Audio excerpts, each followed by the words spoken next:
Jim lives in Texas. He's come all the way over from Texas. He's this is the description Ruth's written for me. Jim Mars from Texas is a distinguished award-winning investigative journalist and author who specialises in conspiracy-related subjects. His journalistic career was kick-started after he completed his service in the Vietnam War. Joining the Fort Worth Star-Telegram as a reporter, he soon became the newspaper's military and aerospace writer. Among the subjects that Jim investigates are the JFK assassination plot, and he's even taught a course at the University of Texas for 30 years on the JFK assassination cover-ups. He's also done a course on UFOs at the University of Texas. He's done a lot of research into military-funded remote viewing and psychic spying. He's done a lot of research on 9/11 secrecy and, of course, the war on terrorism. He's the author of a book called Crossfire, which was the book that Oliver Stone's movie JFK was based on. He's written Rule by Secrecy and another one called The War on Freedom. He's written Inside Job, The Terror Conspiracy, and both of those are about the 9/11 cover-ups. He's also the author of Psy Spies and Above Top Secret. Jim has contributed several articles on these subjects to Nexus over the years, ranging from the war on terrorism to UFO sightings by US astronauts. Jim is a great raconteur, a fedora-wearing character, and a mine of information about inconvenient truths that the elite controllers would prefer never saw the light of day. This is his third appearance at a Nexus conference, second one in Australia. You appeared, I think, at our conference in Amsterdam a few years ago. And so please give him a big warm welcome back to Australia to our Nexus conference, Jim Mars. Thank you, Duncan. Thank you. Did he say I was extinguished? Okay, got a long way to go and a short time to get there, so I'll try to just move right into it. But first, I think I have to preface my remarks by letting you know that once again, I'm on the cutting edge. I seem always to be just a little bit ahead of the time. Sometimes I get a little ahead of myself. Back in the 60s, when it was considered impolite to even talk about the Kennedy assassination in public, I was saying, hey, it was a big conspiracy, okay? So I was the conspiracy theorist and the nut. In the early 70s, I was saying Richard Nixon is a crook and he will not serve out his second term.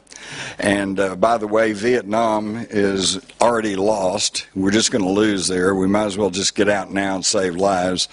And of course, I was the conspiracy theorist and the nut and probably unpatriotic. It all proved to be true, of course. And it just comes right on up to 9/11, and we are now in the same situation with 9/11 that we were for 15 years after the JFK assassination, which is, at least in America, it's considered impolite to just even bring that up and talk about it, in decent company. But I'm here to tell you just flat out, with no fear of contradiction, that 9/11 was an inside job. Okay, it's just, and what makes it all the more horrendous is that we are now still engaged in bloody warfare in Iraq and in Afghanistan. And what's the precedent for that? 9/11. Well, if 9/11 was a fraud, then we're fighting these wars on fraudulent basis. It's just incredible. And of course, but you can't say that because, once again, I'm just the conspiracy theorist and the nut, and again, possibly unpatriotic. But we'll cover that a little bit more in detail.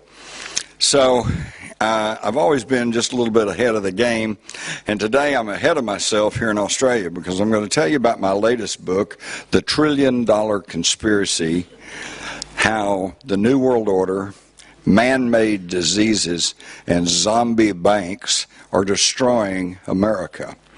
The good news is that this book was released for publication on June the 29th, all right, just 2-3 weeks ago. The further good news is, as of last Sunday, it had already reached number 16 on the New York Times bestseller list. All right. The bad news is that it is so recent that I was unable to get any copies down here to Australia. So, you can't get any. I am so sorry. But anyway, I'll give you a little preview, and then y'all can watch for it, because I'm very confident that within a few weeks or months or however long, you will be able to get the $1 Trillion Conspiracy down here. So, moving right along. There's the cover. And I'll tell you a quick little story. When they sent me the first rendition of the cover, it was exactly as you see here, except for the graphic. The graphic was a big picture of George Washington as he appears on the $1 U.S. bill. And I wrote him back immediately, and I said, you know, why are you laying this off on poor old George? George didn't have anything to do, you know, with what's going on right now. I said, if you want to really present a picture of what's going on, use the other side of the $1 bill where we have the Great Seal. Yeah, look, I think I can use this right up here, where we have the words Novus Ordo Seclorum, which when I was a kid they told us meant the new order of the ages. But Novos, of course, is new. Ordo means order. And seclorum comes from the root word Latin, that where we get the word secular, which means the material world. Okay, so you can translate it as new world order. And and then you can see the mysterious all-seeing eye of the pyramid, the 13 steps. This is very Masonic, and that's another thing too. I'm going to encourage all of you. I'm going to tell myself I wasn't really aware that I was supposed to make 2 talks here. So tomorrow, Duncan put down that I'm going to talk about 9/11, but I'm going to cover the high points of 9/11 pretty much today, and then maybe a little bit tomorrow. But tomorrow, I would encourage you all to come see my presentation, because I'm going to shift it a bit, and I'm going to show you a little presentation called Hidden History. And I'm going to go all the way back to Atlantis and bring it forward to Barack Obama and show you who's been doing what and why. Okay, so I encourage you to see that. The new book, The $1 Trillion Conspiracy, touches on the financial meltdown in the United States, and of course that has ripples all around the world. What caused this crash? Liar's loans, bad food and water, Codex Alimentarius. If you don't know about that, you better find out, because they were working very hard to take away your vitamins. If they get their way, working around, you know, making an end run through the United Nations and their Codex Alimentarius, you're going to find that you're going to have to go pay a doctor to get a prescription to get vitamin C. Biological weapons, and how that man-made diseases are now debilitating the entire human population, drugging the population, swine flu hoax. If you remember this time last year, we were all scared to death. The swine flu is going to get us, you know. Of course, I had already figured out the solution to swine flu. You know, you take an ointment. All right. I said I had a lot of them. I didn't say they were any good. Dumbed down education, and I'm sure this holds true in Australia as well as the United States. In fact, I will apologize in advance. Most of this talk, most of the things I'm talking about, were geared towards, of course, what's happening in America. But I feel very certain that, number one, you guys, and I tip my hat to every one of you, because just the sheer fact that you're here shows me that you've got an open mind, open ears, and that you want to learn, you want to know what's really going on. And I'm sure you can find something that's I'm talking about that's mostly pertaining to America, but that you can also and equally apply here in Australia. And while I'm on it, I just feel great to be back in Australia. I love Australia, and despite the winter weather, weather. I love it. In Texas right now, it's like 100 degrees Fahrenheit. All right, and so this is heavenly to me. I love it. Everybody I'm running, oh, I'm cold. You know, you're cold. You know, this isn't cold. This is great. I started to go swimming yesterday until my common sense got the better of me. I said I'd probably freeze, stiffen up, and then I'd be shark bait, right? But I appreciate being here. I appreciate seeing all of you, and thank you all for coming out. And you have my utmost respect and honor simply because I know that each and every one of you in your own way are trying to find truth and trying to find out what's really going on. And in the same token, let me say, don't believe a word I say. Okay, I'm not asking for your belief. I'm not a politician. I'm not an evangelist. Okay, so I'm not trying to tell you that I've got it all. Listen to me. You know, I got a direct conduit with God. Nah, I just study. I got a good classical education. I'm not stupid. I'm well read. I got my eyes and ears open. I got lots of contacts. My wife says that I'm an information magnet. Because every day I get literally hundreds of emails from all around the world, from Europe, yes, even Australia, all the places, and they all send me these stories, you know. And it's stuff that normally I probably would miss, but here they all come. So I correlated all, try to figure out what does all this mean, try to connect the dots. And I'm here to tell you what I know and what I've learned, and you can take it or leave it, okay? Because I'm not a revolutionary. I'm not trying to tell anybody what to do. I'm trying to give you information and then try to encourage you to use that God-given computer you've got up here and figure out where the truth is, what's really going on, and then I would exhort you to act on it. Because, folks, the time has passed for us to just go, well, gee, that's interesting, and sit around and think about it, you know, because that's what we've done for the last 40, 50 years, and you can see where it's gotten us. Once you figure out what the truth is, once you figure out what needs to be done, then by golly, get out there and try to get something done about it, okay? So let's move right along. You've heard about the Tea Parties in the United States. You have not been told the truth. The Tea Parties are in every state. The solid tax-paying Americans are extremely upset with what's going on. And I think you're going to see a real shift come November and the off-presidential year elections. And yet the media, which is under total corporate control, tries to downplay this. And then also the party political system, Republicans, Democrats, they're both controlled by the same people, as you'll see. They have tried to co-opt the Tea Party movement, which is truly a grassroots movement. And they've tried to co-opt it by trying to bring in Sarah Palin and these various people. Oh, well, yeah, we're all for this, and try to shift them into voting Republican, you know. Well, you know, we just got through having 10 years of Republican, and all it did was get worse. So it's time in the United States to forget party politics, and I would submit to you that in Australia it's probably the same thing. Forget the party politics and start looking for the politicians who will look out for you, not for their party or not for their philosophy. Benjamin Franklin wrote, "The colonies would gladly have borne the little tax on tea and other matters had it not been that England took away from the colonies their money, which created unemployment and dissatisfaction."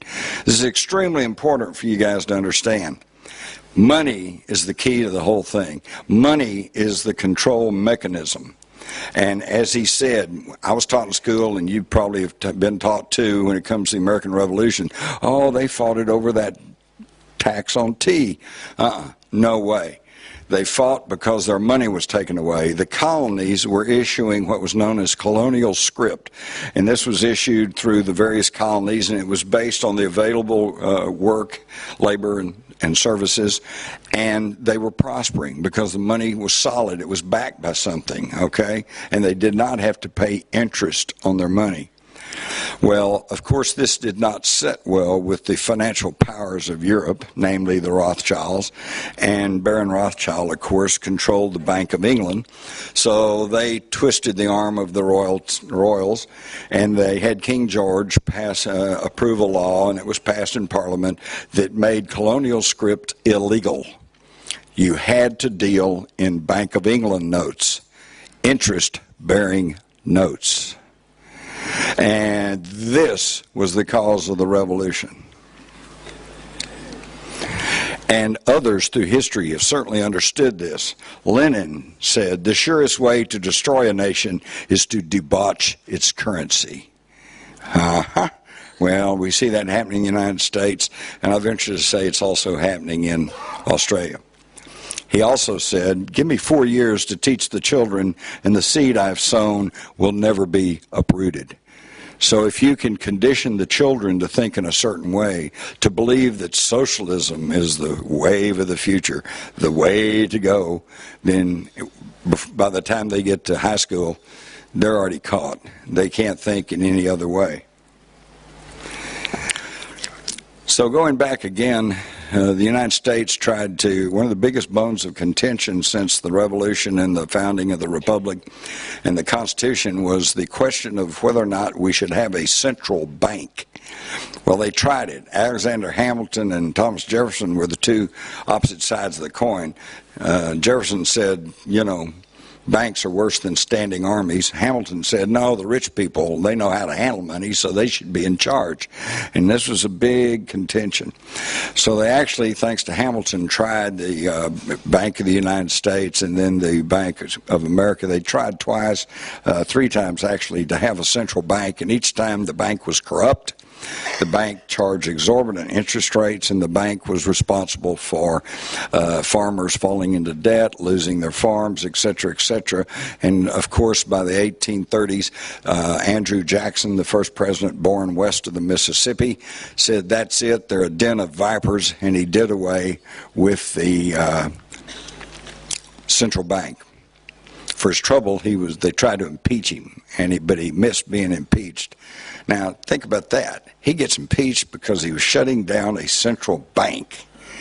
Bill Clinton gets impeached because he's having sex with an intern. Jeez. How far we have come. Okay. So all through the late 1800s, there was no central bank. I also might mention that twice in American history, 2 American presidents have tried to issue their own currency, not through the Federal Reserve System or through the international bankers, but by issuing it through their own Treasury Department.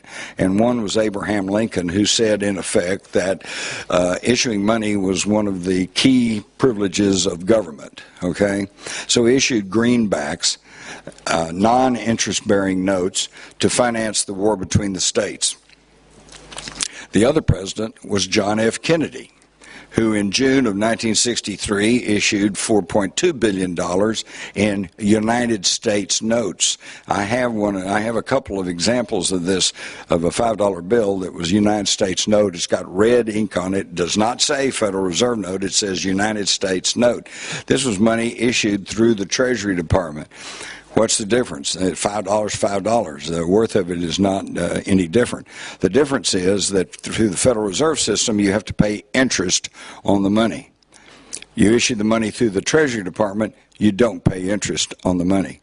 And if you know anything about finances, you understand that the biggest bulk of the yearly budget of the United States goes to, quote, retire the national debt, which is a fancy way of saying paying interest on the money we owe. And I don't think that it was some sort of coincidence that both Lincoln and Kennedy were shot in the head in public. This is what happens when you mess with the moneyed people. We got the Federal Reserve System through this man, Paul Warburg, a German banker, who came to the United States and participated in 1910 in the meeting at J.P. Morgan's hunting lodge on Jekyll Island off the coast of Georgia, where he met with the big bankers, and they said, we've got to set up a system. And they said, but we cannot call it a central bank. So what emerged from that was finally passed into law on December the 24th, Christmas Eve, with most of the Congress away for holidays and everyone clearly distracted by Christmas, and they rammed through the Federal Reserve Act in 1912. This created the Federal Reserve System. Now, the way it works is pretty simple. Congress authorizes debt. Congress says, okay, we need more money, so let's issue another $100 million. So then once they authorize this debt, then the Federal Reserve System spends a few $100 on paper and ink and prints up $100 million and distributes it out through the country, through their 12 regional banks. Now they turn around and charge the government. Do they charge the government for the few $100 they spent on the paper and the ink? No. They charge the government for $100 million. And we have to pay the interest on it. It's just nuts. And here he is as head of the first Federal Reserve Board of Directors. Now what's interesting is that as war clouds gathered in 1915, 16, and 17 came and the United States got involved in World War I, it was Paul Warburg, the German banker, who was put in charge of loans and of war bonds and of the finances for World War I. Meanwhile, in Germany, his brother, Max Warburg, here he is, was head of the Warburg Company, principal stockholder in Germany's Reichsbank, which was financing the German war effort in World War I. Max Warburg also was a co-founder of IG Farben, and I don't have to tell you that IG Farben at that time was the largest chemical combine in the world and went on to become one of the major foundations for Hitler and the Third Reich. It was also Max Warburg who, operating in a capacity as an intelligence chief in Germany, helped arrange the sealed railroad car that passed through wartime Germany and took Lenin into Russia to take over the Russian Revolution for the Bolsheviks, which became the communists. The theological head of the communists was Trotsky, was in New York, working for Wall Street capitalists and living on Rockefeller land rent-free. He then was sent by Joseph Schiff, another big Wall Street capitalist, with millions of dollars and a boatload of revolutionaries to Russia, again to take over the Russian Revolution and change it into communism. Interestingly enough, the boat was stopped in Halifax, Nova Scotia, and the Canadian authorities said, wait a minute, we know you, and we know that you've already made publicly stated that you're going to Russia and you're going to take Russia out of the war, which is going to free up millions of German soldiers to come over to the Western Front and face our Canadian boys. We're not going to let you go, so they impounded the ship. Well, the American president, Woodrow Wilson, said, no, wait a minute, here's a passport. He's acting as an American under the protection of the American system, and Winston Churchill, who at this time was Lord of the Admiralty, said, no, that's all right, let him go. So what I'm telling you is these globalist financiers created communism in the East, in Russia. And I think the game plan was to create a socialist East pitted against the capitalist West for conflict that would result in maximum control and profit. It got sidetracked, as we'll see, but then it finally picked up after World War II, and this is what we came to know as the Cold War. But this was a little bit early, and so there they were. But what happened was, and here we see Lenin, he passed through Trotsky, okay, I've already told you this, and they were all financed from the West. Lenin even once wrote that apparently he finally came to realize that he was not in total control, because he once wrote that the driver turns the wheel but the car doesn't go the way he wants it to go. And I think he was trying to tell us that he was not in control. It's these financiers that are in control. And even in America back then, when we had a better education system and a truly free and unfettered media, I think people understood this. This is a editorial cartoon from 1911, and it shows George Perkins, of the banker, shaking hands with Karl Marx, along with Andrew Carnegie and John D. Rockefeller and Teddy Roosevelt and all these other Wall Street people, see? So they understood what was going on. We don't, because we're never taught this.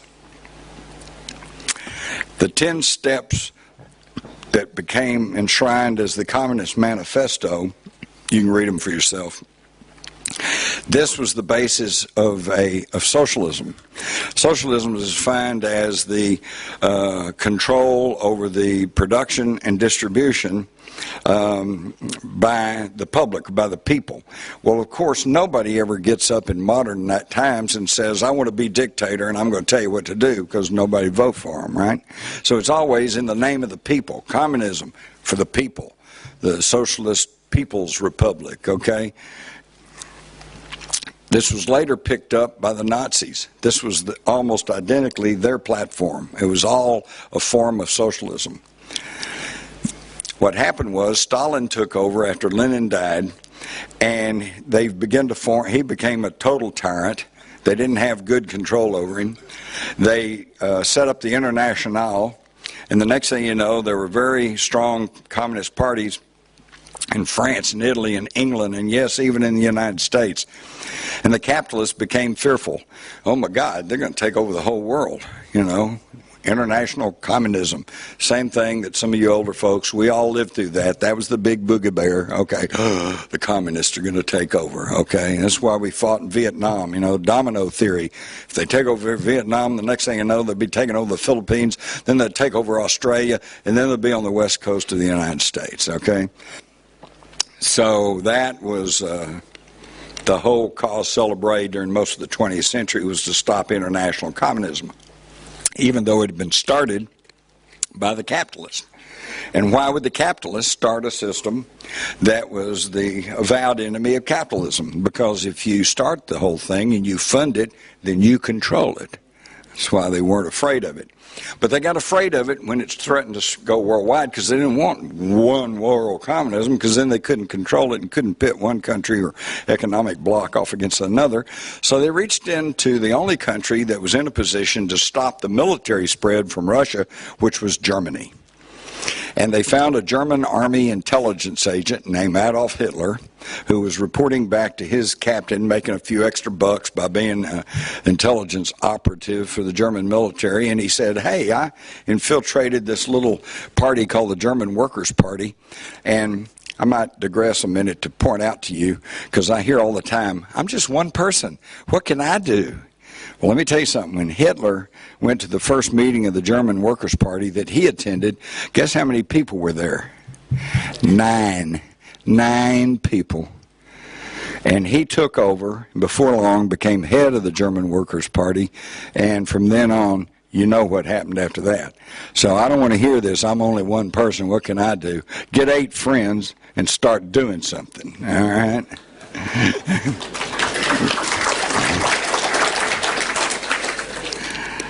So he changed the name to the National Socialist German Workers' Party, the National Sozialistische Deutsche Arbeiterpartei, shortened to Nazi, National Socialism.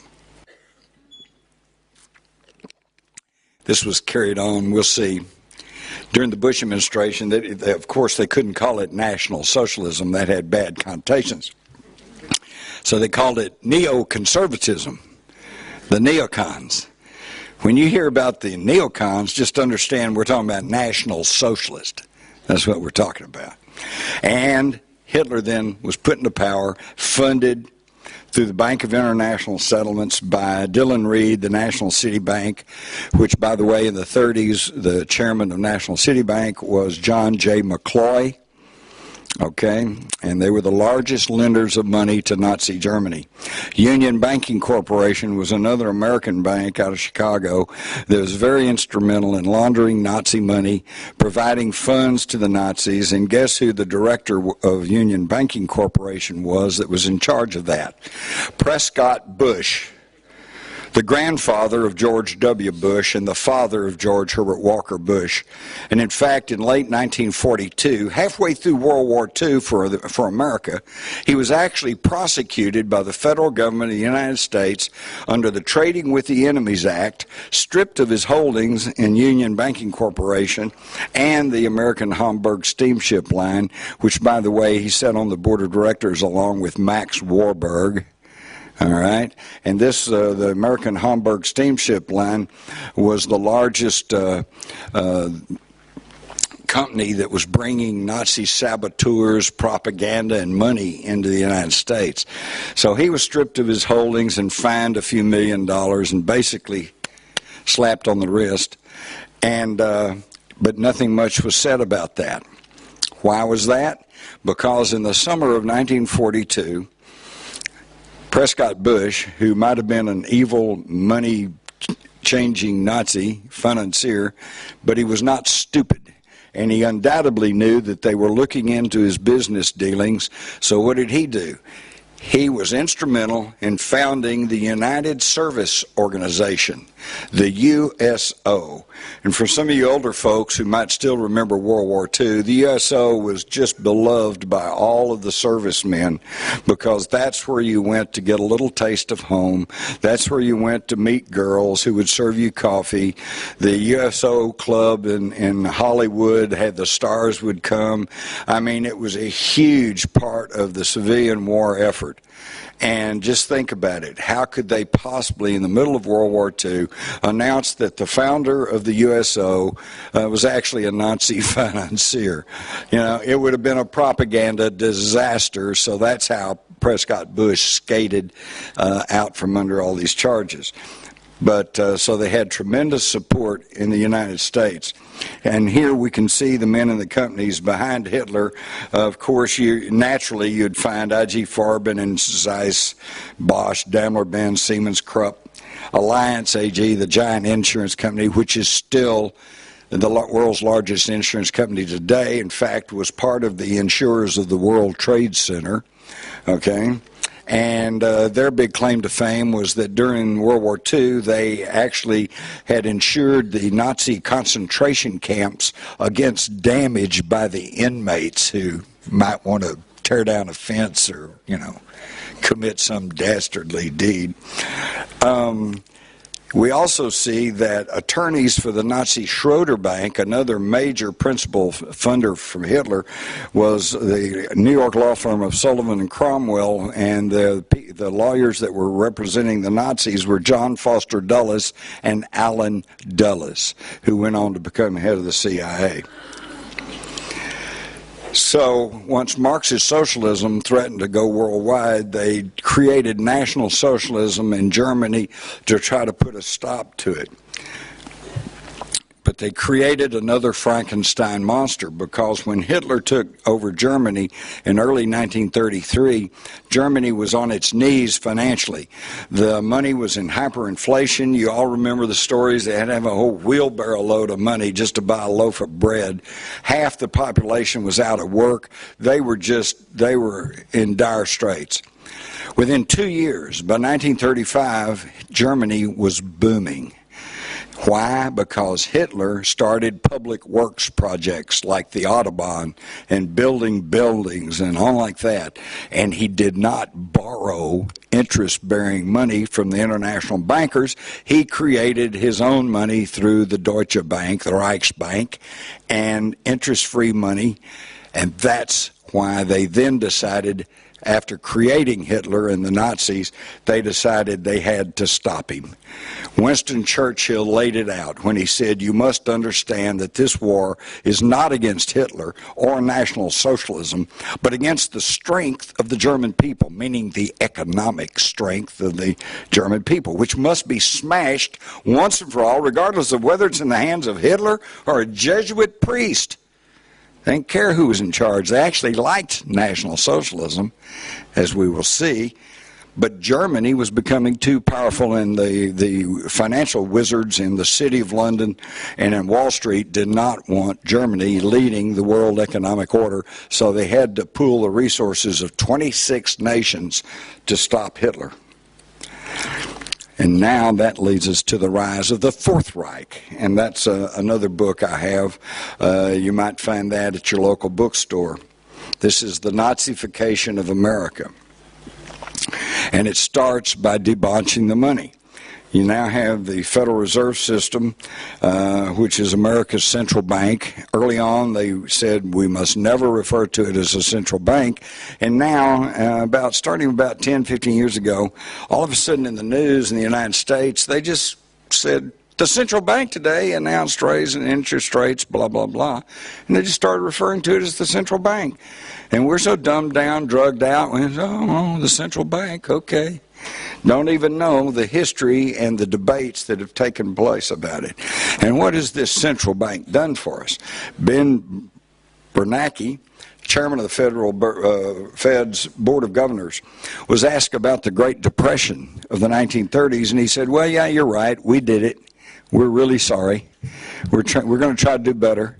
So they have admitted that they engineered the Great Depression of the 30s. In 2009, when he was asked before a congressional committee what happened to $500 billion in U.S. tax-backed credit swaps to foreign banks, he says, I don't know. Gee, I had it when I came in. And then pressed on it, he said, well, I really can't tell you, because that's privileged information. Because the Federal Reserve System is neither federal nor does it have any reserves.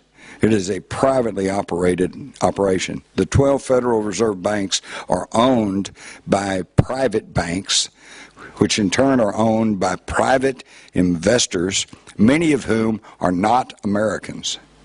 This is the international scope of the money, and if you'll check on your own Australian dollars, you'll find that it's probably the same situation. And yet it's been the Federal Reserve that has done the credit swaps, bailouts, promoted stimulus money, trade deficits. They sent several $1 trillion over to foreign banks, and when the Congress said, well, wait a minute, who got the money? What are they using it for? This is our money, this is tax money. And what kind of collateral did we get in exchange? And Bernanke says, oh, well, I can't tell you that. Folks, that's insane. Don't let that happen in Australia. Track your money. Find out where your tax money's going. If it's going to help the little old pensioner down the road, that's great. But if it's going offshore and they won't tell you where it's going, you got a problem. Now, in April 2009, at the G20 conference, G20 being the 20 nations that have signed up for this economic regulatory entity, they all signed on for the Financial Stability Board. Look that one up. The Financial Stability Board is supposed to regulate and coordinate all of the world's and the various nations' economies to make them all kind of come into line and operate in a similar fashion. It used to be called the Financial Stability Committee, and it was a branch of the Bank for International Settlements. Yes, that's right, the old Nazi-dominated bank. So now the Nazis are getting control over the money supply. Remember what Lenin said? The way to destroy the nation is debauch the money. The Financial Stability Board now governs the Federal Reserve Board, the Securities and Exchange Commission, Commodities Trading Commission, and several others. And under the new health care plan just passed in America, which is the most god-awful thing I've ever heard about, not that I'm opposed to health care, I think everyone deserves to have some minimal health care, but there's other ways of doing things. Early on, Barack Obama campaigned on the idea of single payer, something similar to what Britain does or Canada, okay? And yet, soon as they started seriously talking about health care, first thing he did was saying single payer, that's off the table. We're not even going to talk about that. What a scumbag. Typical politician. You know how you can tell if a politician's lying to you? His mouth's moving.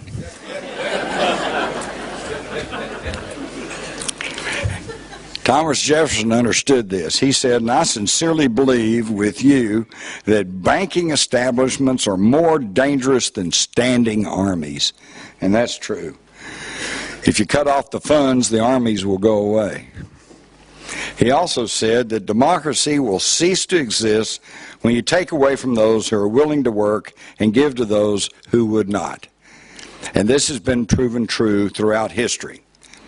Again, I'm not necessarily opposed to socialism. We have our own socialist programs in the United States, Medicare, okay, Social Security, and there are certain programs that need, there are certain things in every country that need to be socialized so that you take care of the poor, the destitute, the people. You know, even Jesus said the poor are always with us, and I assure you he was not just talking about people who didn't have anything in their pocketbook, okay? There's always somebody that needs a little help, and we need to see that they're taken care of, but not in the way that these international globalists are trying to make it work. Because throughout history, it has been shown that once you have a system where the people who are working then turn over money and give it to people who are not working, before long, the people who are working go, wait a minute, I'm working my butt off. This guy is getting almost as much as I make, and he's not doing anything. I think I'll go on the dole too. And pretty soon, the numbers of people who are working shrink, and the numbers of people who are not working grow, and then you have a real problem, because how are you going to pay for all of that? So you have to find middle ground. So to America today, we're turning into a zombie nation. All right, how can I say that? Very easy. Zombie banks have been defined as banks whose liabilities outweigh their assets. They're dead. But they've gotten stimulus money, taxpayer-backed funds coming in to prop them up. So they're dead, they're bankrupt, but they're still going through the motions because they've got taxpayer money propping them up. Well, as a nation, America is broke. We owe, depending on who you want to listen to, between 12 and 15 trillion dollars. And trillion, the number trillion is really hard to contemplate. I don't know how many of you all have been to Texas, but it's a big place. The distance between the Louisiana-Texas border and El Paso on the extreme western border of Texas is the same distance between El Paso and Los Angeles. It's big. In Texas, there's something like 250,000 acres. 1 trillion acres would represent 3.7 million states the size of Texas. Think about that. It's hard to conceive of. You can't conceive of 1 trillion. And yet we're tossing around trillions of dollars in the newspaper all the time. Okay. So we owe between 12 and 15 trillion dollars. It's been estimated that if every man, woman, and child in the United States was to divest every asset they have, they couldn't come up with more than 7 to 9 trillion dollars. So we're broke. But we don't know it. We keep printing money, and we just keep going through the motions. So we're a zombie nation. Just kind of going along. And after the National Socialism, I mean the neoconservatism of Bush and the corruption and the problems that was causing was beginning to wake people up. Well, then they shifted us in 2008 to the Marxist socialism of Barack Obama.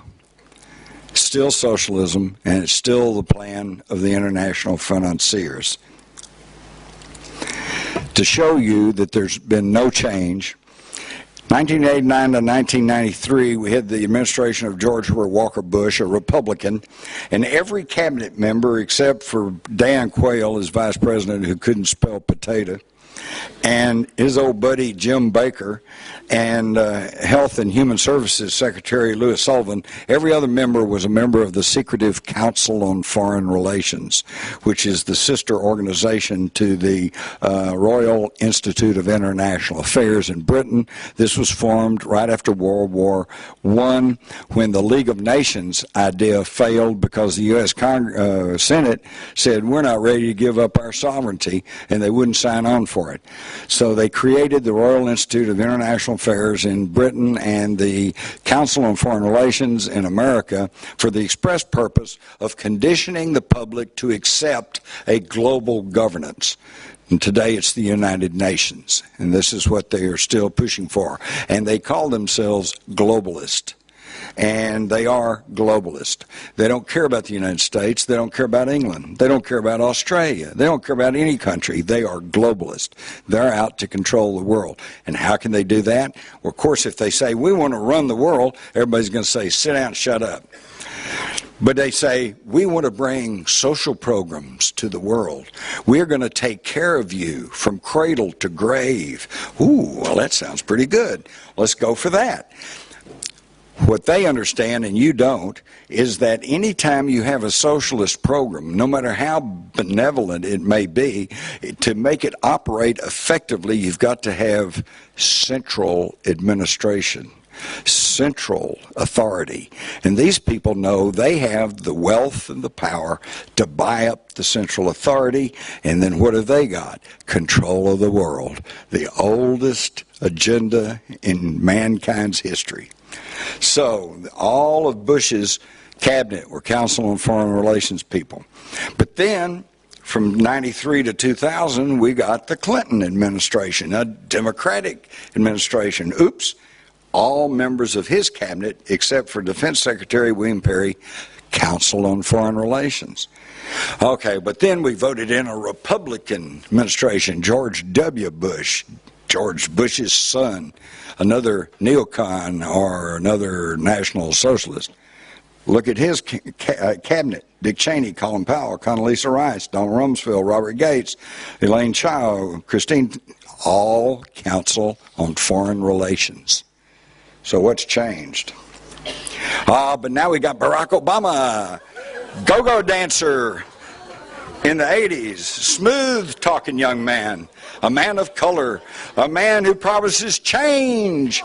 Oh, and let's look at his cabinet. Oops, Robert Gates is still on there, but now he's Secretary of Defense. And we got Janet Napolitano, Bill Richardson, Susan Rice, James Jones, Timothy Geithner, Larry Summers, all Council on Foreign Relations. What's changed? Nothing. The rich party is still in power. And they're going to stay in power as long as they can control the masses. And this is why you never hear an American politician today refer to the republic. Because we are no longer a republic. We are an empire. And all they can talk about is democracy. We got to go to Iraq and bring democracy. We got to go to Afghanistan and assure democracy. We got to have save democracy, preserve democracy. Well, what is democracy? Look in your dictionary. It's ruled by the majority. Well, that sounds good on paper, but let's look at the reality of it. What is the classic example of democracy in action? A lynch mob. They say, majority says, hang him, so they hang him. That's not what we were given. We were given a democratic republic. So what's the difference? Well, in a democratic republic, you have to go through a series of laws and checks and balances. You have to give the accused legal representation. He gets to have his day in court. He gets to confront the evidence and witnesses against him. Okay? And if he's found guilty, then he gets an appeal. And if the appeal's turned down, then you can hang him. That's the difference. And it's going by the wayside. The Obama health care plan, I'm just not even going into this. That's going to cost $950 billion over the next 10 years. And where is that going to come from? Because as I've already pointed out, we're broke to begin with. And I'm sure you all don't care about the health care plan in Australia, so I'll skip on through, except I will mention that, as you well know, Obama has now nationalized and taken over the General Motors. So let me just point out that his health care plan is tantamount to demanding that every person in America buy a Chevrolet. And you say, well, I don't want a Chevrolet. And they say, well, you're going to pay for it anyway. The IRS will take it out of your tax returns, or they'll take it out of your savings, and they're going to take it out of your bank account. So you're going to buy that General Motors car whether you want it or not. And that's what we're getting rammed down our throat in the name of health care. Plus, it's setting up a whole new level of bureaucracy. Now, in order to find out if you are actually taking care of your health situation, now they can come in your home without a warrant, look all around to make sure that you're living a healthy lifestyle. It's going to get worse and worse, and it's going to get worse in Australia. They are trying to tighten the screws because I think we've got some earth changes, we've got some real environmental changes coming up, and these globalists want to make sure that they have total control now and after any of these changes. They are also taking care of us through the adulteration of food and water. In America today, one of the biggest concerns, and they're right about it all the time, is obesity. Because, you know, you go to McDonald's and do they say thank you? No, they say, you want to supersize that? They're going to see if you can take a double one and double French fries and all of this crap that they want you to eat. But it gets worse than that. Charles Eliot Perkins was a U.S. chemist who was sent to Germany at the end of World War II to try to put the IG Farben combine back together, and he wrote, the German chemists worked out an ingenious and far-reaching plan of mass control that was submitted to and adopted by the German General Staff. This plan was to control the population of any given area through mass medication of drinking water supplies. In this scheme of mass control, sodium fluoride occupied a prominent place. In other words, they put fluoride in the water of the concentration camps to keep the inmates passive and non-resistant. How many of y'all are drinking fluoridated water? In the United States, 2/3 of the water supply is being fluoridated. Now, this is amazing because one of the most abused antidepressants in the United States today is Prozac. Prozac's technical name is fluoxetine, and it is 94% fluoride. So think about this in the United States, and you all might want to check here and see if they're doing the same thing in Australia. In the United States today, if you want to take some fluoride in the form of Prozac so that you can get dulled down and you're not hyperactive and you don't have, you know, you're not looking out the window and have attention deficit disorder, then you have to go to a licensed physician and he writes you a prescription for Prozac, which is fluoxetine, 94% fluoride, and then you can go through the day going, well, things aren't so bad. I feel pretty good. I think I'll go take a drive. But if you don't want to get that prescription, all you got to do is drink city water. Because then you have undocumented, non-medical people who are dumping fluoride into your water supply. And that's what's happening there. Y'all might want to check and see what's happening here.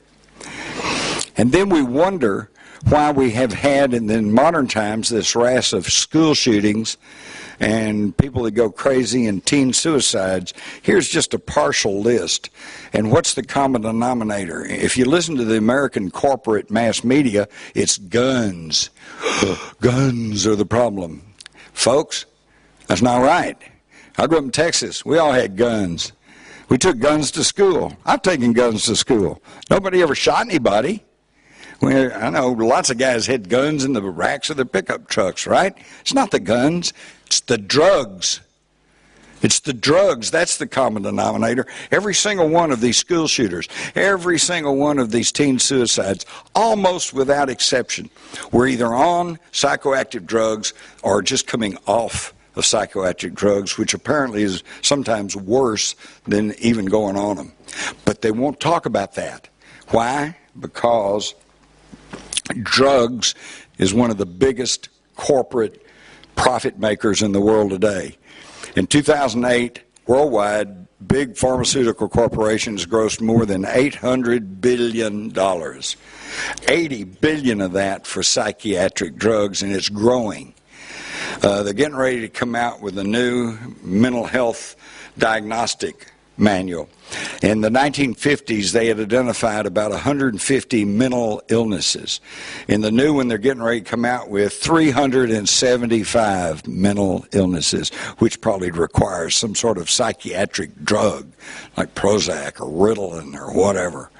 When I was a kid in school, I was a voracious reader. I just read like mad. So even in grade school, I could read real well. So we'd be sitting in class, and we're supposed to be reading along with the class. Well, you know, I'm already a chapter ahead. So I'm a little bit bored because they're, you know, poor little Johnny over here is going, the fox ran through the woods. I'm looking out the window. Oh, man, look, you know, what's happening over here. So teacher come around and say, Jimmy, you read. Yeah, well, come around, slap me on the wrist. Jimmy, stay with the rest of the class. Yes, ma'am. I go back a chapter and I sit there again while they're reading throughout.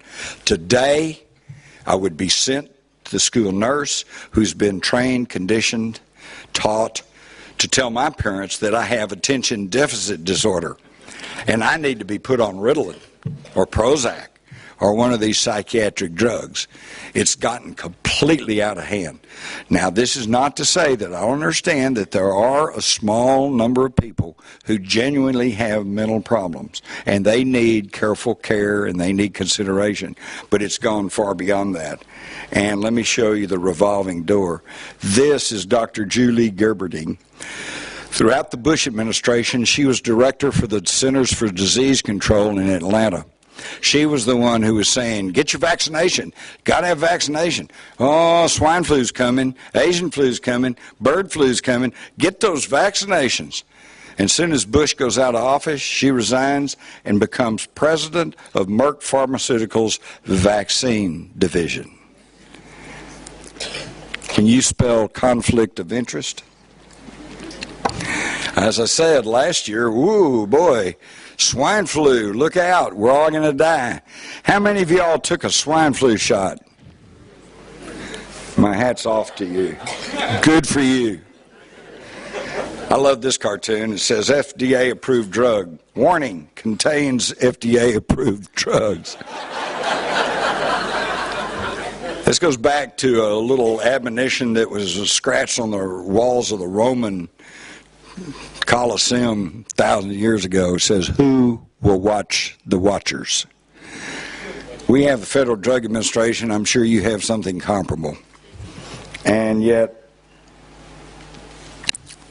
what are you going to do about that? Because it's a revolving door. Now, what's this all about? It's about depopulation. Prince Philip says, human population growth is probably the single most serious long-term threat to survival, and if it isn't controlled voluntarily, it will be controlled involuntarily by an increase in disease, starvation, and war.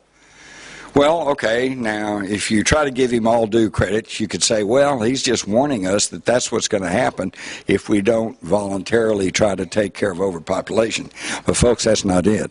Because I have other interviews with Maxwell Taylor, with other people, ranking Council on Foreign Relations members, and they make it very clear that they want to reduce the human population.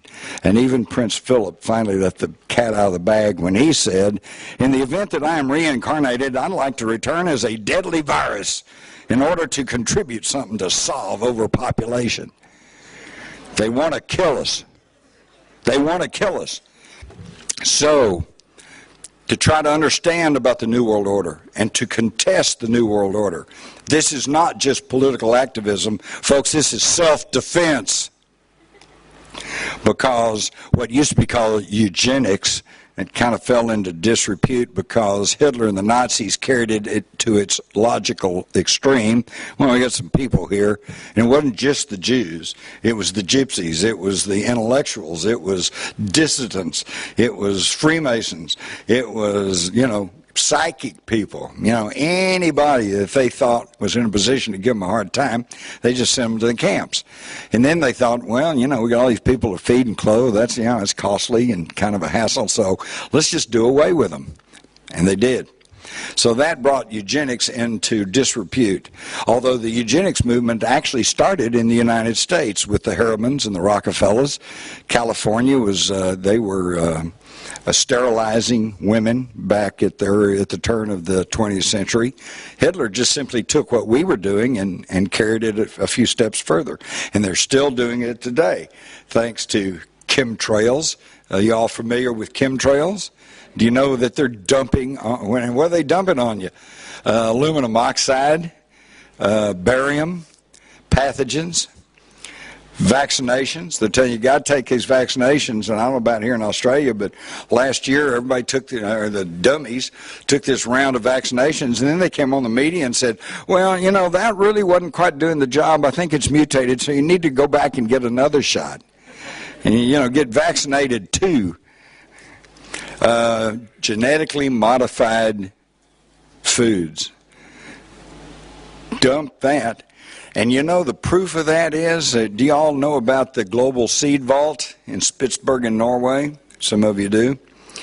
They have drilled into a granite mountainside and created a hermetically sealed vault, and they are storing every known seed that's known to man. And the sponsors of this are the Rockefeller Foundation, Bill Gates, who himself says vaccinations are the key to overpopulation.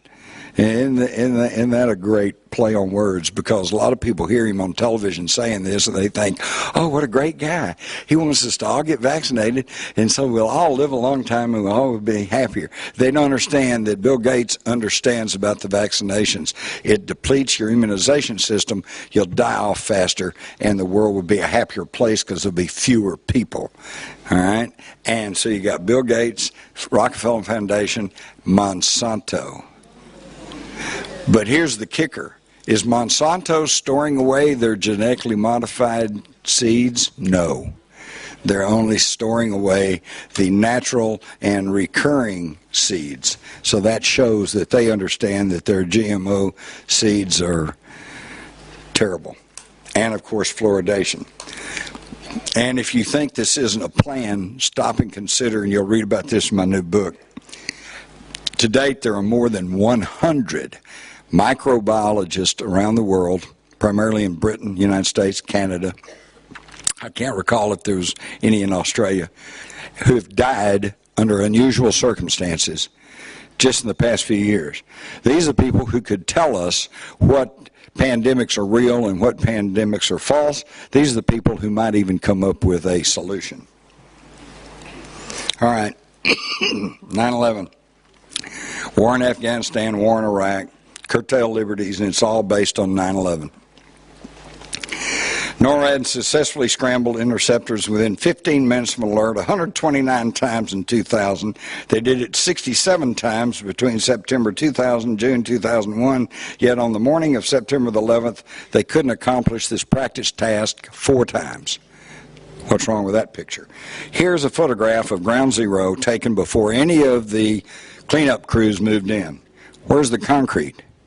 Where is the concrete? The government says that these 210-story buildings should have produced 4.5 million tons of debris stacked up to about 10 stories. The same government then tells us they hauled away 1.5 million tons of debris that had stacked up to only about 2 stories. What happened to the other 3 million tons of debris? No explanation. Here's Building 7. 47-story steel reinforced building. It was not hit by any airplanes, and yet at 5:30 that afternoon it just drops, and most of the time you never heard about this. And yet Silverstein, the owner, on PBS in 2002 said, well, we've had such a terrible loss of life, maybe the smartest thing to do is pull it. So they made the decision to pull it, and we watched the building collapse. Well, pull it is industry slang for a controlled demolition of the building. And, of course, then they tried to deny that. A spokesman for Silverstein says, no, he was talking about pulling the firemen out of the building. Well, that's horsepucky because the firemen had been pulled out of the building at 10:30 that morning. There were no firemen in it. In April 2010, this Jeffrey Shapiro wrote a piece for Fox News and called 9/11 theorist paranoid, delusional pack of lies. And yet, in his story, he said, based on the notes he made that day, that the New York Police Department and Con Edison workers told him that Silverstein had been on the phone with his insurance carrier to see if they would authorize the controlled demolition of the building. Well, that takes care of his excuse, saying he wasn't talking about a controlled demolition. Of course he was, and it came down. Boom. Boom. Controlled demolition. Here is an aerial shot of Building 7 in the circle, and here is the Verizon building over here, and over here is the United States Post Office. Look at that. It fell right in between them and really didn't even damage, seriously, those two buildings. That, my friends, is a controlled demolition. And notice how the walls are all falling in this way, this way. It was a building demolition. Here is the Windsor Hotel in Spain, which in early 2008 burned out of control for 2 days, totally gutted the building, but oops, look, didn't fall down. There's never been a modern steel reinforced building that's collapsed due to fire.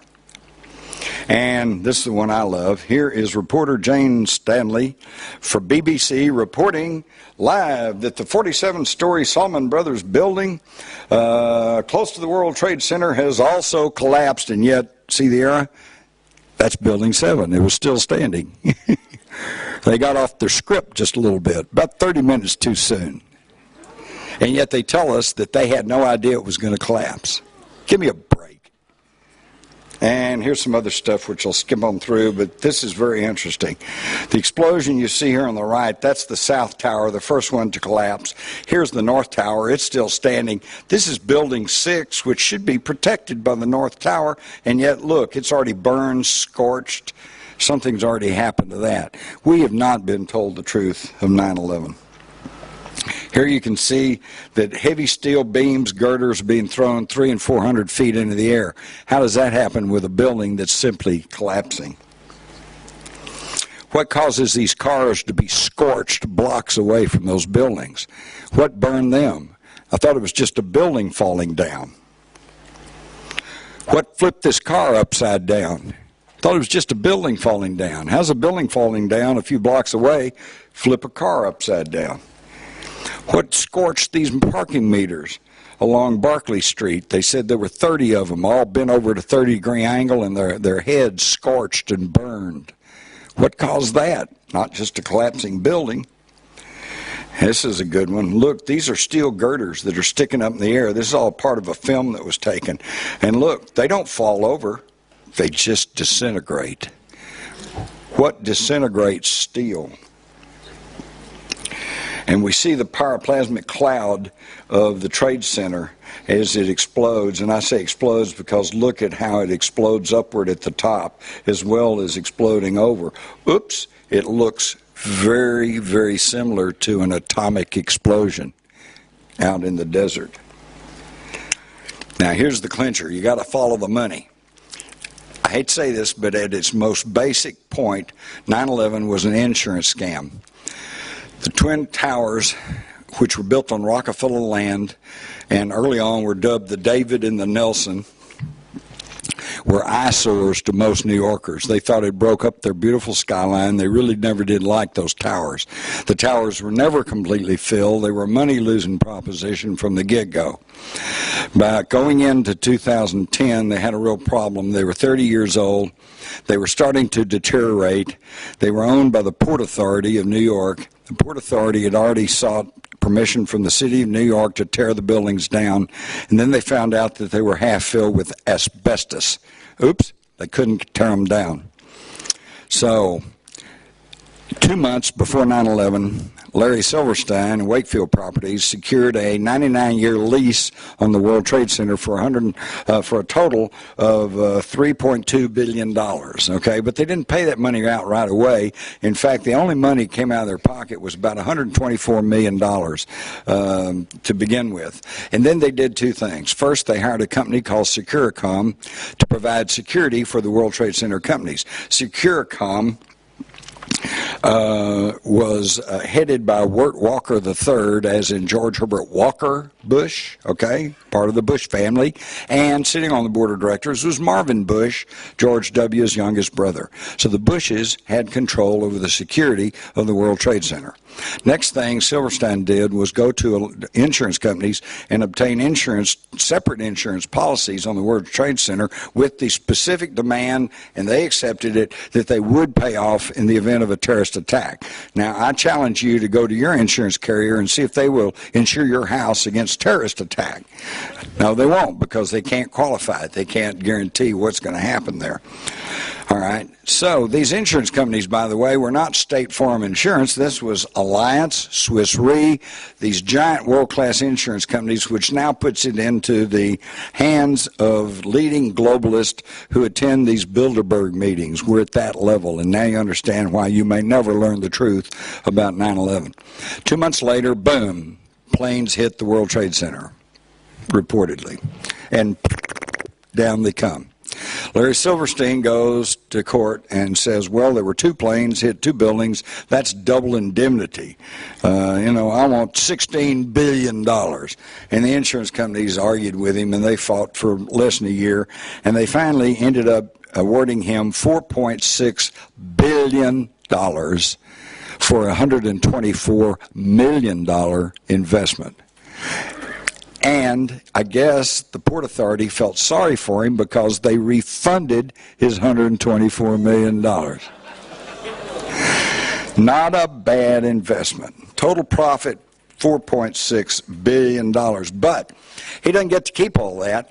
The mortgage holders got a portion of that money, and the largest mortgage holder in the World Trade Center was Blackstone Group, whose CEO is Peter G. Peterson, who I'm sure by just some coincidence, chairman of the Council on Foreign Relations. So now you see at the level that the money flowed on that deal, and this is why you're never going to learn the truth of it. Quickly return to the Pentagon. Something blew up at the Pentagon, but look at this picture. The walls are bowed outward, not pushed inward. Something blew up inside the Pentagon. And here's the one picture that you've probably never seen. This is the hole in the west side of the Pentagon before the wall collapsed. And as you can see for yourself, it's only about 10 to 12 foot high, and it's less than 20 foot wide. And as you can also see, there's some fire going on here. These windows appear to be intact. These windows appear to be intact. And this car, even though it's scorched on one side and damaged, the white paint's still good. Wait a minute. How does a aircraft with a 125-foot wingspan, two-ton titanium steel jet engines, and a 4-story high tail fit through this little bitty hole? And, by the way, I interviewed a woman named April Gallup who crawled through this hole to escape with her small child. And they said, oh, the plane buried itself in the building and just blew up, and there was such an intense fire, it just melted the whole plane. And it just went away. Well, if that's the case, how come she's still alive? Here's what a plane crash looks like, and I've been to many of them. Usually the tail breaks off, so you have an intact tail section. Wings will break off. You usually find an intact wing, and you always have the engine, because they're made with titanium steel blades, and they don't burn and they don't do anything. They just lay there. Well, now here's the Pentagon prior to the wall collapsing. Where's the airplane? Where's the tail assemblies? Where are the wheel assemblies? Where's anything? It's not there. And here's finally then the wall collapses, and again, where's the airplane? It's just green grass over here. And here's what I love. Now the wall collapses, and we find that everything looks clean and bright on the inside. Here's a wooden table with a book on it. Here's a wooden desk. Here's a plastic computer monitor. Where's that giant fire? In fact, this is how stupid they think we are. First they said the plane exploded in a fire and it burned up everything. The whole plane was just, reduced to nothing, immolated by the fire. And then a few weeks later they said, but we have identified the victims by their fingerprints. What? I interviewed a Sergeant Lauro Chavez of the Central Command, and he said that morning they were doing war game exercises, and one of the exercises was a hijacked airplane being crashed into the World Trade Center. And when they heard that this was actually happening and they switched on CNN and they saw the North Tower burning, said their jaws hit the floor. They said, how could this happen? How could something we're programming and as an exercise actually happen in real life? And as part of the exercise, he said they were putting false images on the FAA radar screens, 22 to 24 inputs representing hijacked airplanes on the FAA radar. They didn't know what was real and what wasn't. And when they first contacted NORAD and said, have you got interceptors in the air, the first question was, well, is this the real world or is this the exercise? That's how they confused the whole thing. And who would have known about that? How did the hijackers know to coincide their attack with the war game exercises? Then we get the 9/11 commission report, full of omissions, 125 more omissions. For example, how did the 9/11, the official 9/11 Commission, how did they explain the collapse of Building 7? They didn't. They didn't even mention it. How's that for investigation? And to show you what a puny investigation it was, total cost of the 9/11 investigation was $13 million. First off, they dragged their feet for 2 years until the families finally pressured President Bush into appointing a commission to find out what had happened on 9/11, and he funded them for $3 million.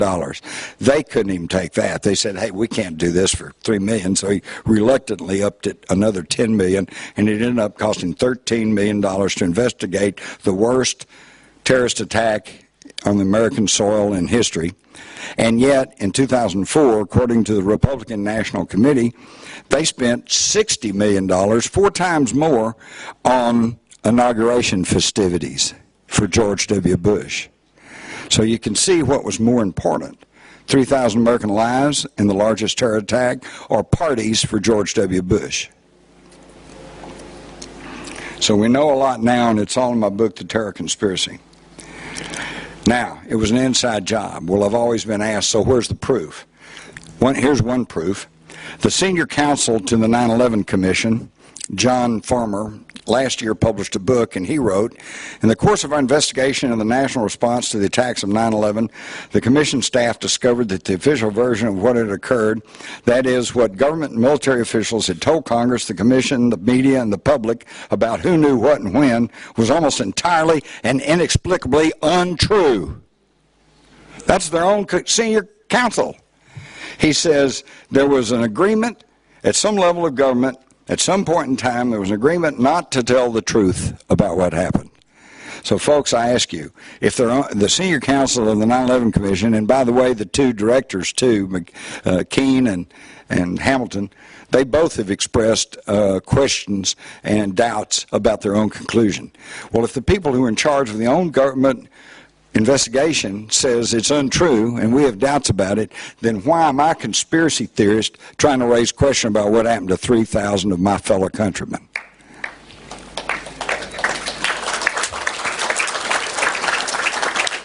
And finally, we have the Open Chemical Physics Journal of 2009, which published in Holland, I believe. And in a peer-reviewed scientific paper, they concluded that in all samples of the World Trade Center debris, they found traces of an unreacted thermetic material incorporating nanotechnology and is highly energetic, pyrotechnic, or explosive material, thermite. And its nanotechnology counterpart, thermate, which is a military-controlled explosive only obtainable through the U.S. military. There's the proof. And yet, no American who watches TV or reads the New York Times or the Washington Post has ever seen this. It has not been reported on. So, what do? The reason we don't know anything is because the media in the United States is now under control of 5 corporations. Time Warner, Disney, Vivendi, Viacom, News Corporation, which is your own Rupert Murdoch, and Bertelsmann, the Nazi printer that was the largest publisher of Nazi propaganda to the German army during World War II, and they now are the largest publisher in the English language. My new book, The $1 Trillion Conspiracy, for the first time in my experience, I've had some canceled on me very mysteriously, but for the first time I was actually censored. I was on a phone conference with my senior editor. Luckily, my agent was on the phone, overheard everything. My senior editor said, I did not contract for this section. I want you to take it out. And I said, no, I think it's important people understand this and know this. It's fully sourced. There's no legal problem with it. He said, well, let me put it this way. If you don't take it out, I won't publish the book. And what section do you want me to take out? The section about how corporate media censors the news. So I said, you kind of proved my point, didn't you? And he tries to argue with me saying, oh, no, if I don't let you publish something, that's not censorship. It's only if you publish something and we don't distribute it. And I said, pardon my French, you're full of shit. The other thing they took out was the 2 million man march, Tea Party. September the 12th, 2010, an estimated 2 million Americans marched on Washington, okay, demonstrating against Obama's bailouts and against the health care plan. It was not reported on. Another thing they took out was the... I'm sorry? Oh, that's my fault. It was 2009. I was doing this slide in 2010. I've corrected it somewhere else, but I didn't correct it here. Mea culpa, I'm sorry. It was September the 12th, 2009. Never mind my title. Interlocking boards of directors. That shows who's actually controlling the media. They took that out. They also took out a false picture of Al-Qaeda. Al-Qaeda means literally the base. And early on I thought, well, it must refer to their headquarters somewhere. And yet Robin Cook, former leader of the British House of Commons, said bin Laden was armed by the CIA, funded by the Saudis to wage jihad against the Russian occupation of Afghanistan. Al-Qaeda, literally the base, was originally the computer file or base of thousands of mujahideen who were recruited, trained to help the CIA to defeat the Russians. So in other words, Al-Qaeda actually refers to the CIA database that they can draw on for mercenary Arabs to do whatever they pay them to do. The whole war on terrorism is a fraud.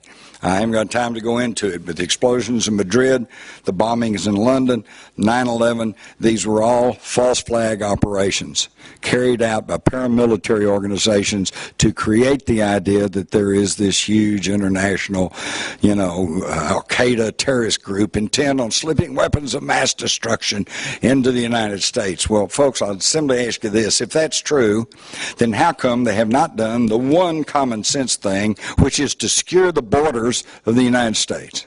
They haven't done it. They still haven't done it. And we're still having problems. They could march a battalion of terrorists in through these sieves that we call the southern border and Canadian border of the United States. If they were serious about an international terrorist group, they would tighten up the borders. But they haven't done it yet, and they haven't done it now. Another thing they took out, I haven't got time to get into this, but the tantalizing evidence that Barack Obama is a young Muslim male who spoke several foreign languages, including Farsi, raised in Indonesia. He was a perfect recruit for the CIA. This explains how he's able to travel to Pakistan when no American with an American passport could get into Pakistan, and how he was able to move all around, how he was able to suddenly show up at Harvard with no particular academic background, and why he went to Columbia and said he was so popular and did so many great things at Columbia, and yet they interviewed 400 people in his class at Columbia, not one of them even remembered him being there. And of course his school records and his birth certificate are still sequestered, kept from the public, and this is because it would have shown that he was a legend, a creation of the CIA. But I can't say that. The top censored stories of 2009, that was censored out too. So the rest of the thing I have is things that Americans can do to try to remedy the situation. And I think I'm out of time, so I'm going to make it real quick. First, we have to rescind these presidential orders that keep secret and classified the papers of former presidents. How can they do that? This was pushed through by George W. Bush to protect his father, but Obama's gone along with it. He, too, says you can't look at their papers. Well, how do we know what our leaders are doing if we can't look at their papers? Federal Reserve System, we need to at least audit it, if not abolish it. We need to remove Congress from the special federal employee retirement system and put them on Medicare and Social Security, and watch how fast they clean it up. But they're not under that. No one who has ever served as an intelligence agent, whether military or civilian, should ever allow to be president, prime minister, or chief executive of any country, because they've been brought up in a whole culture where deceit is the name of the game. You don't want that. No, prohibit any intelligence people from serving you as a leader. Lobbyists. Right now, there are probably 5 to 10 lobbyists for every congressman in the United States. There should be a law that says only one lobbyist can go and talk with a congressman at any one time, any representative. And when they go, they should be accompanied by a public advocate who goes with them to argue the case for the public. That might help some things. We need to curtail the lifelong judges on the Supreme Court, and while we're at it, we need to curtail the limits of senators and politicians who should not be in there. In America, they're not supposed to be permanent professional politicians. They're supposed to be citizens who go up and devote a year or two or 3 or 4 to serving as a representative of their public and then return to the private sector. Instead, they go up there, stay there for life. Ted Kennedy's a good example. But of course, the problem is that any of these reforms is going to require an act of Congress. Are they going to vote themselves to reduce their salaries, to put themselves on Medicare or Social Security, to put themselves and reduce their own tenures in office? No. So what do? I'm hoping, and there's a lot of people pushing, this year in November, we vote them all out. And you all might consider that if you get tired of what your parliament's doing here in Australia, vote them all out. Yeah, you're going to lose a few good ones. You're going to lose the bad ones. You're going to lose some in-between ones. But if you vote them all out one time, then you have shown them that you're boss, and maybe they'll start listening to you. And, of course, in America, we have a real problem because, to paraphrase Stalin, he says, I don't really care how anyone votes. I only care who counts the votes. And we have a real problem with electronic voting machines, and I'm not sure what the situation is here, but if you have electronic voting machines, you need to get rid of those because there's no paper trail and you have no guarantee that your vote is being counted.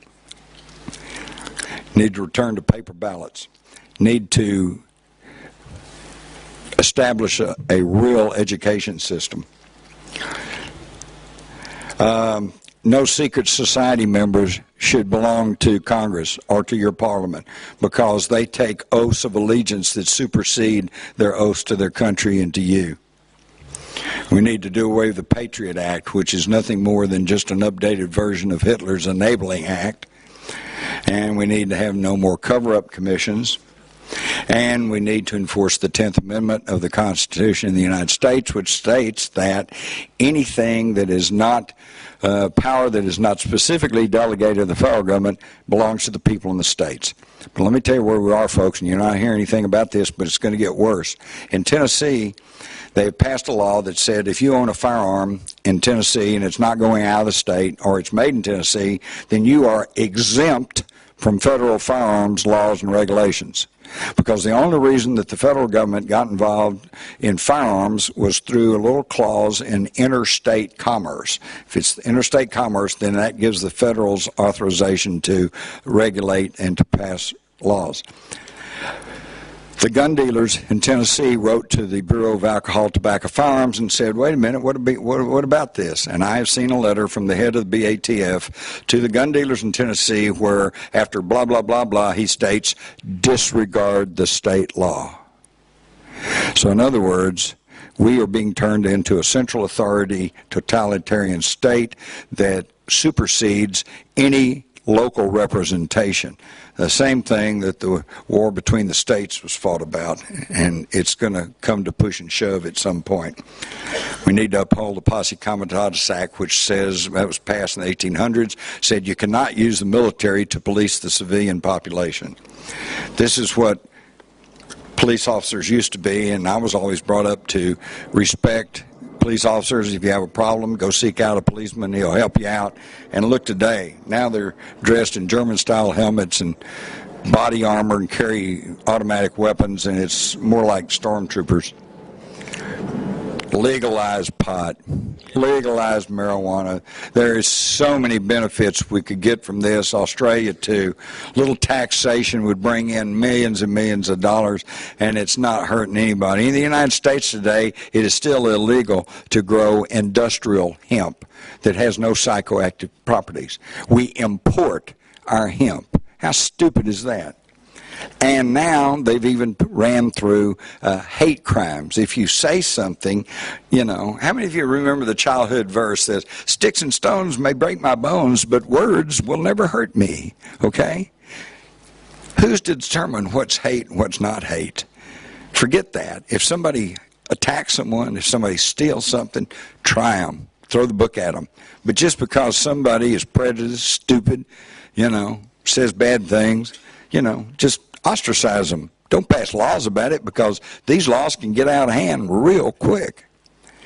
And America is still the largest exporter of arms in the world, and then we talk peace. How hypocritical can you be? We need to curtail the arms industry. We need to curtail the pharmaceutical industry. Up until a few years ago, you never saw an ad on TV for drugs, and now that's just about all you see. And that's why you don't hear about the problems with drugs, because none of the media wants to antagonize their largest advertiser.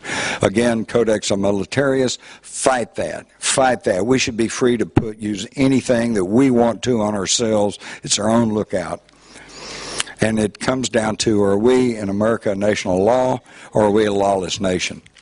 Well, that's what the birth certificate issue is all about. It's not about Obama. It's not about race. It's not about religion. It's about, do we follow the Constitution? Are we a nation of law, or are we a lawless nation? Unfortunately, it appears that we're a lawless nation. But to keep in mind that it's not fascism when we do it. And also remember, anything that's not voluntary is tyranny. And of course, we still have some hope in the United States, because unlike Australia, we still have our guns. So get the $1 trillion conspiracy. You'll find out what's wrong and what to do about it. And I thank you for your time.